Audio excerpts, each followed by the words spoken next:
महाभारत की सबसे रहस्यमयी साजिश, लाख का घर। हस्तिनापुर, आर्यों की महान नगरी। ऊंचे ऊंचे महल, विशाल सभा भवन और चारों ओर गूंजती वीरता की कथाएं। लेकिन उसी हस्तिनापुर के भीतर, राजमहल की चमकती दीवारों के पीछे एक ऐसी साजिश जन्म ले रही थी जो इतिहास की सबसे खतरनाक और रहस्यमयी चालों में से एक बनने वाली थी। ये साजिश थी पांडवों को जिंदा जलाकर खत्म करने की, और इस साजिश का नाम था लाख का घर। हस्तिनापुर में बढ़ती ईर्ष्या। हस्तिनापुर के राजकुमारों में दो पक्ष थे। एक ओर थे दुर्योधन, उसके भाई और मित्र। दूसरी ओर थे युधिष्ठिर, भीम, अर्जुन, नकुल और सहदेव। पांडवों की वीरता, बुद्धि और लोकप्रियता दिन प्रतिदिन बढ़ती जा रही थी। राज्य की जनता उन्हें पसंद करती थी। विशेषकर युधिष्ठिर की धर्मनिष्ठा और न्यायप्रियता ने उन्हें सबका प्रिय बना दिया था। ये बात दुर्योधन को भीतर ही भीतर जलाने लगी। दुर्योधन के मन में जन्मी आग। एक रात महल के एक अंधेरे कक्ष में दुर्योधन अकेला बैठा था। उसके मन में एक ही विचार घूम रहा था, जब तक पांडव जीवित हैं, मुझे कभी हस्तिनापुर का सिंहासन नहीं मिलेगा। उसी समय उसके पास आया उसका चतुर और कपटी मामा शकुनी। शकुनी ने दुर्योधन की बेचैनी समझ ली। वो मुस्कुराया और बोला, राज्य तलवार से नहीं, चालों से जीता जाता है। दुर्योधन ने पूछा, मामा, क्या कोई ऐसा तरीका है जिससे पांडव हमेशा के लिए खत्म हो जाए? शकुनी की आंखों में चमक आ गई। हाँ, एक ऐसा तरीका है जिससे उनकी मौत भी होगी और किसी को शक भी नहीं होगा। एक खतरनाक योजना।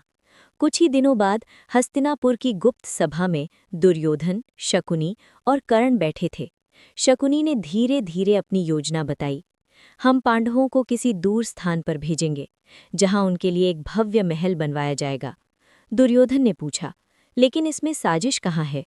शकुनी ने धीमे स्वर में कहा, वो महल पत्थर या लकड़ी का नहीं होगा, वो बनेगा लाख से।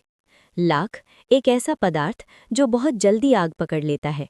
यदि उसमें आग लग जाए तो पूरा भवन कुछ ही क्षणों में जलकर राख हो जाता है। दुर्योधन के चेहरे पर क्रूर मुस्कान फैल गई। वारणावत की यात्रा।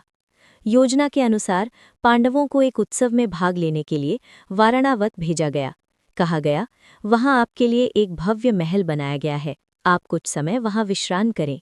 लेकिन उस महल को बनाने का काम सौंपा गया था दुर्योधन के विश्वासपात्र व्यक्ति को, पुरोचन को। पुरोचन को गुप्त आदेश मिला था, ऐसा महल बनाओ जो बाहर से स्वर्ग जैसा दिखे, लेकिन भीतर से मौत का जाल हो। लाख का महल। कुछ ही महीनों में वाराणावत में एक भव्य महल खड़ा हो गया।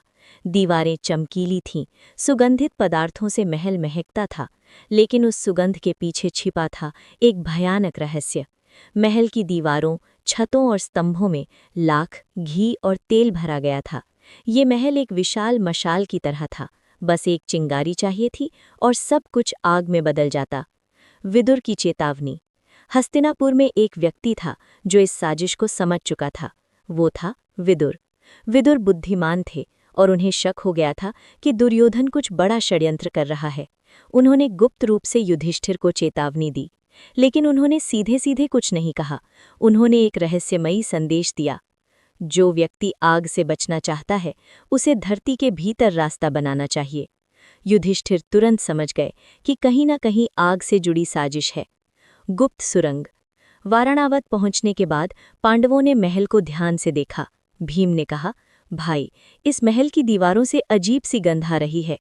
युधिष्ठिर ने धीरे से कहा, ये लाख की गंध है। अब उन्हें पूरी साजिश समझ में आ चुकी थी। विदुर की सलाह के अनुसार उन्होंने गुप्त रूप से एक सुरंग बनवानी शुरू की। हर रात जब सब सो जाते तो एक खनिक जमीन के नीचे सुरंग खोदता। धीरे धीरे वो सुरंग महल से बाहर जंगल तक पहुंचने लगी। पुरोचन की चाल।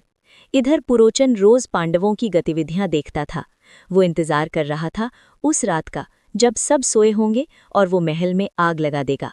उसे विश्वास था कि लाख का महल कुछ ही मिनटों में जल जाएगा और दुनिया को लगेगा कि ये एक दुर्घटना थी।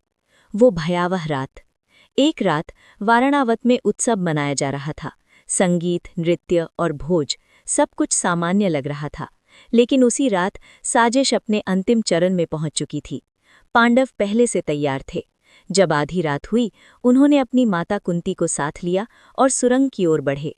उसी समय महल के दूसरे हिस्से में पुरोचन ने आग लगा दी। आग का समुद्र। कुछ ही क्षणों में पूरा महल आग की लपटों में घिर गया। लाख, घी और तेल से बना वो भवन एक विशाल आग का स्तंभ बन गया। लोग दूर दूर से आग की लपटें देख रहे थे। वारणावत की रात लाल रोशनी से भर गई। सबको लगा पांडव जलकर मर गए। सुरंग की रास्ते। लेकिन उसी समय महल के नीचे पांडव अंधेरी सुरंग में आगे बढ़ रहे थे। सुरंग लंबी थी और हवा कम थी, लेकिन अंततः वो जंगल में निकल आए। भीम ने पीछे मुड़कर देखा। महल पूरी तरह जल चुका था। हस्तिनापुर में खबर। कुछ दिनों बाद ये खबर हस्तिनापुर पहुंची। पांडव आग में जलकर मर गए। राजमहल में शोक का वातावरण बना, लेकिन दुर्योधन के मन में खुशी थी। उसे लगा उसकी सबसे बड़ी बाधा खत्म हो गई। जंगल की शुरुआत। लेकिन सच्चाई कुछ और थी। पांडव जीवित थे। वे अब जंगलों में भटक रहे थे। उनके सामने एक नया जीवन था और एक लंबी यात्रा। यहीं से शुरू हुआ महाभारत का वो अध्याय जो आगे चलकर इतिहास का सबसे बड़ा युद्ध बनने वाला था। साजिश जो असफल हो गई। लाख का घर इतिहास की सबसे खतरनाक साजिशों में से एक था, लेकिन ये साजिश असफल हो गई क्योंकि बुद्धि, धैर्य और सावधानी ने मृत्यु को भी हरा दिया। और यही घटना आगे चलकर कुरुक्षेत्र के महान युद्ध की नींव बन गई। और भी ऐसी कहानी जानने के लिए चैनल को सब्सक्राइब जरूर करें।